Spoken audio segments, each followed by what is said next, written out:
penitência, né? Né? Mas a oração, e a oração também, né? A oração sempre é o pilar, é a base de tudo, né? Se a gente quer construir uma casa, a gente começa pelo alicerce. O alicerce da nossa vida espiritual é a oração. O próprio Deus, nosso Senhor Jesus Cristo, que é homem e Deus, verdadeiro homem e verdadeiro Deus, né?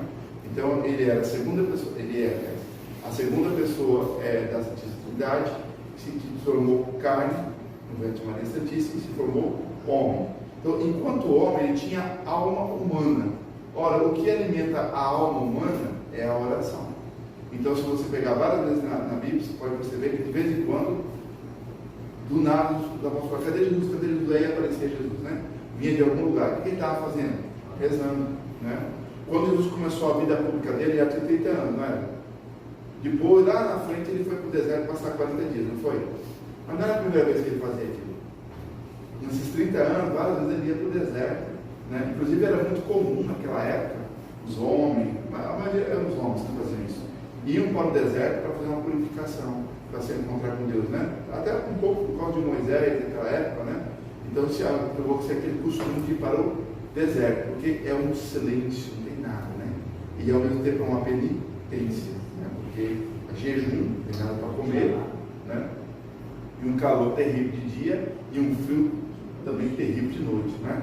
Então, ali o pessoal ia para fazer as meditações, o povo era muito desse tipo, principalmente quem tinha uma vida religiosa mais acentuada. São José fez isso, o pai de Nossa Senhora, como é o nome do pai de Nossa Senhora mesmo?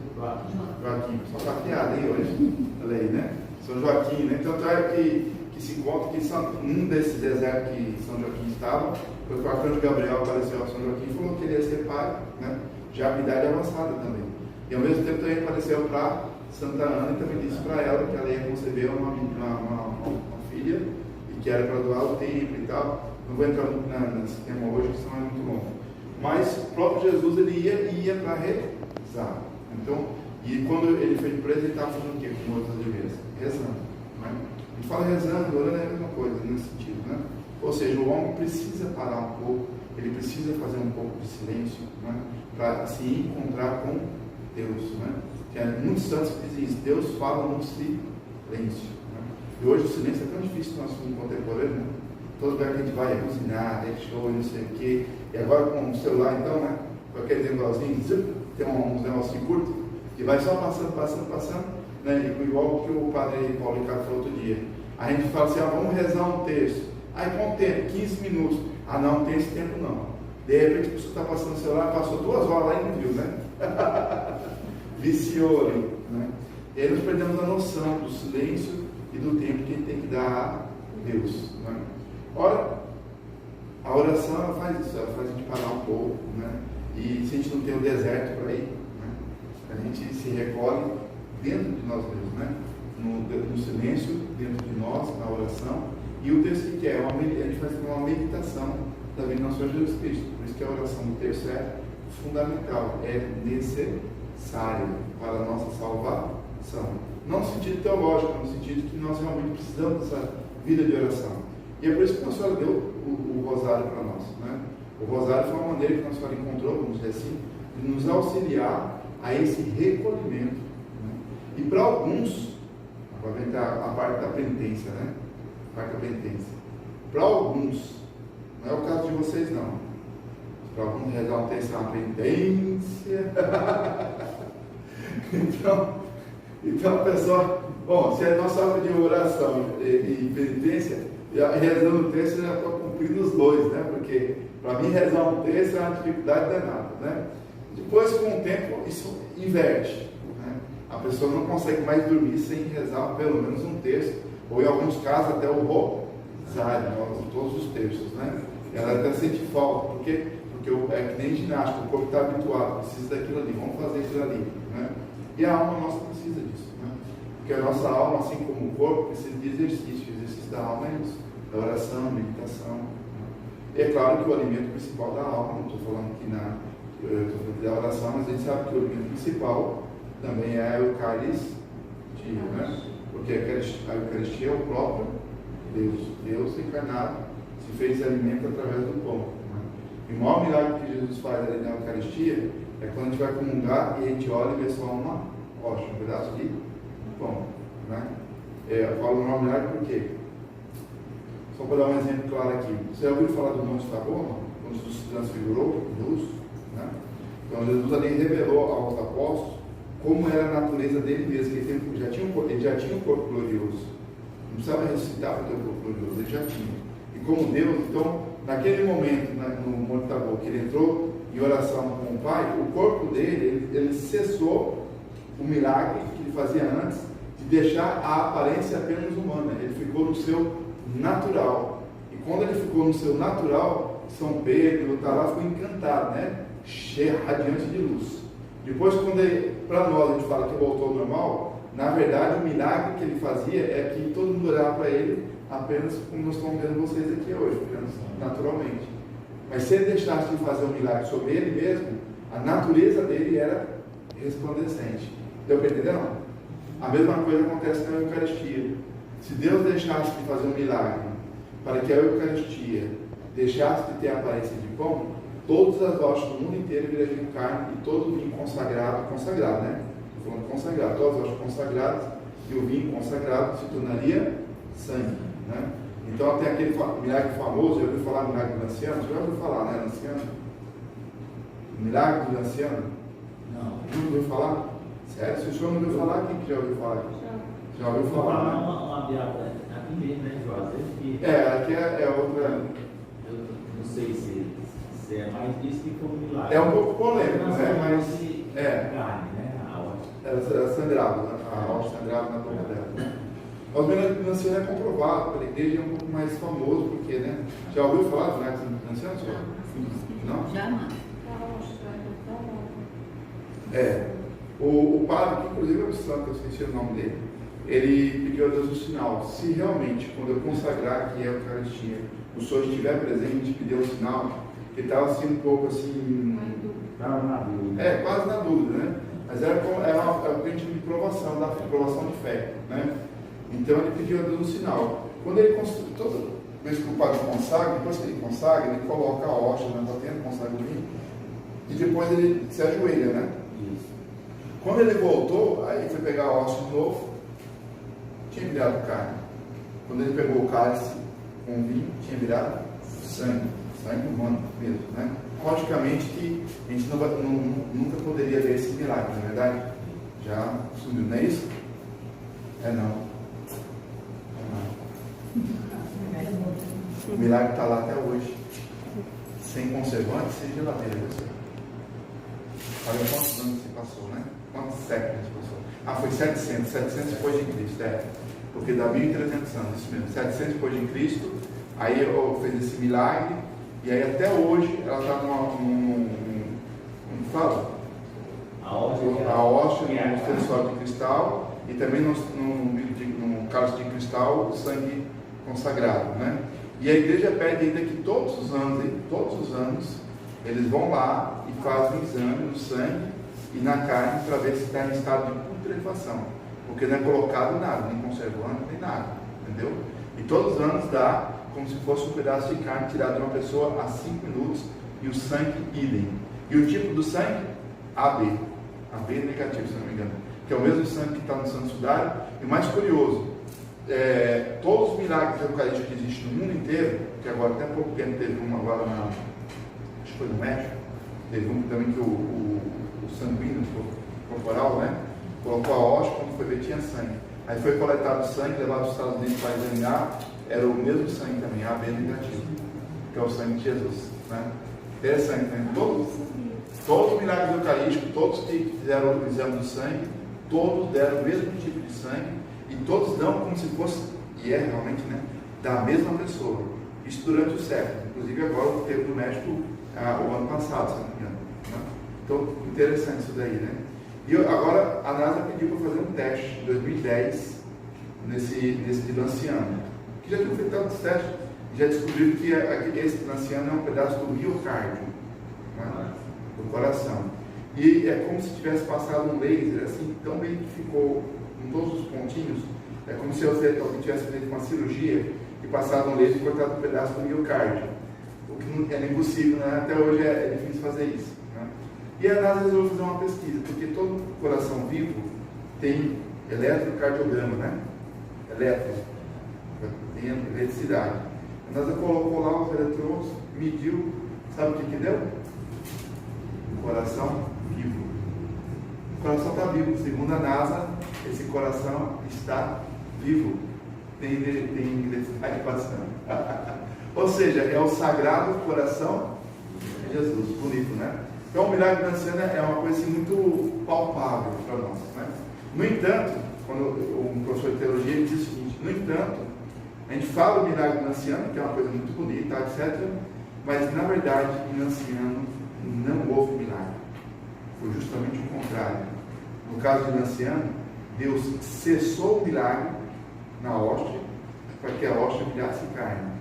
O milagre verdadeiro é o que nós comungamos todo dia na igreja aqui, porque depois da consagração continua com a aparência de pão e o vinho continua com a aparência e gosto de vinho. Ali é o milagre, que Deus faz um milagre para que não vire carne e para que não vire sangue.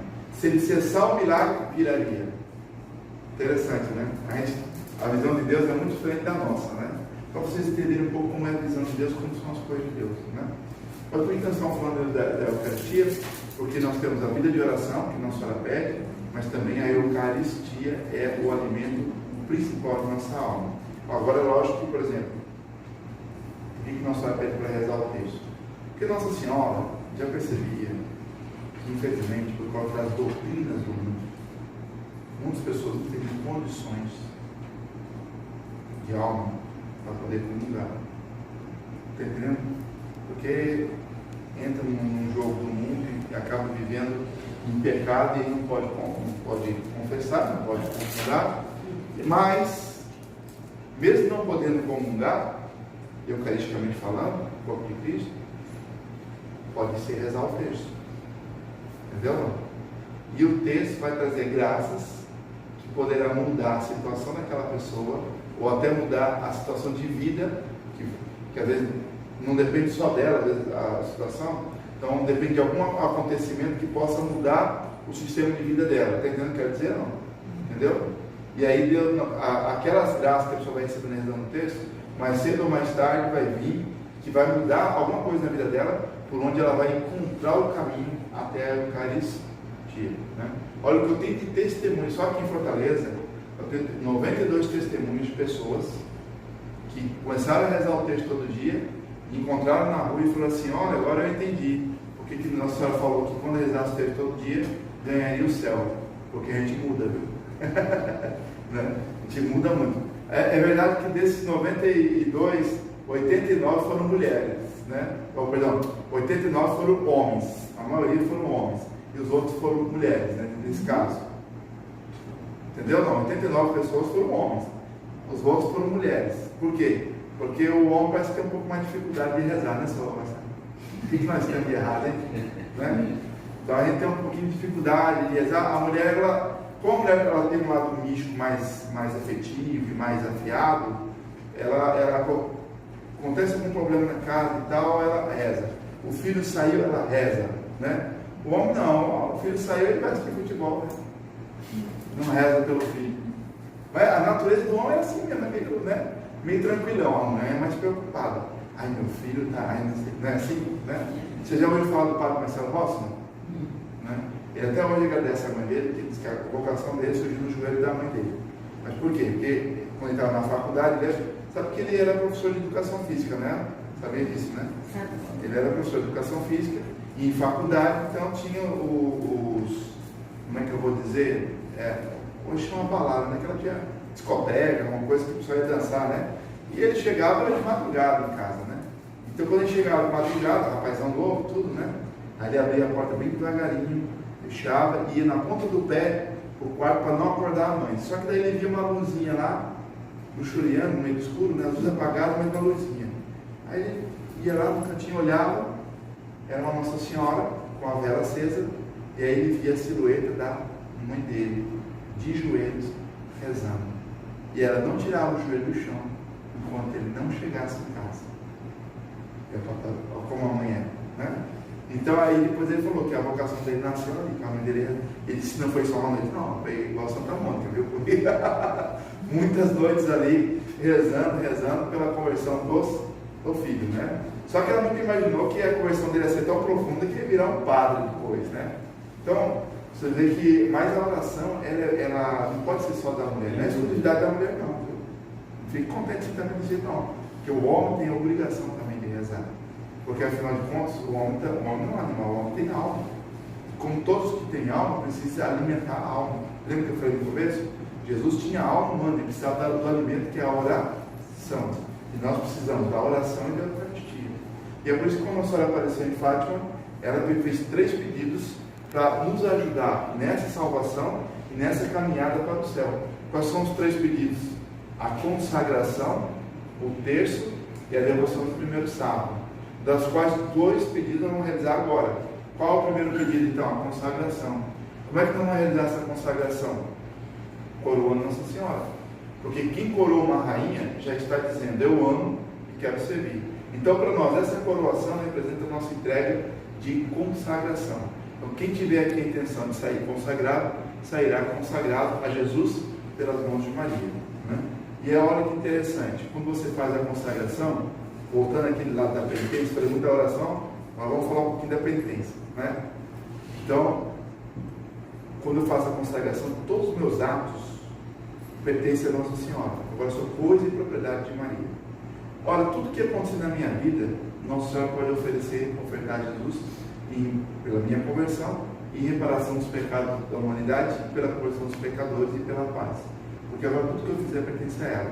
Aí eu vou fazer uma pergunta para vocês agora. Se os homens não quiserem responder, eu entendo, viu? Não quiser responder essa pergunta, eu vou entender. Eu sou compreensível, né? Alguém aqui já lavou prato na vida? Né? Já levantou a mão, até ele já lavou, né? Então, você já lavou também, senhor? Sério? Poxa, achei que você tivesse cara de Tem jeito na mão. Tem jeito. Ele lavou até as panelas, né? Todo mundo já lavou um prato. Mesmo a gente, o homem vai pescar, ele vai ter que lavar alguma coisa, né? Vai ter que lavar a carne e tal. Bom, o fato é que agora vem a pergunta mais complicada, hein? Essa aqui é mais, né? Quem aqui que já lavou o prato, quando estava lavando o prato, disse assim, vou oferecer esse prato pela conversão de um pecador. Difícil, né? Muito difícil alguém fazer isso, né? Mas pode ser oferecido, né? Tem uma senhora, uma irmã, freira, carmelita, lá em Tirone, de Minas Gerais, e chegou na cidadezinha dela um bispo já com uma certa idade, mas novo na cidade, né? Então ele foi celebrar nesse convento carmelita e tal. Na hora da comunhão, ele olhou para ela assim, ficou em Sambreira no lugar, deu a comunhão. Aí depois ele pediu para a superiora, como ele era bispo, ele pediu para que apresentasse todas as irmãs, para ele querer conhecer as irmãs.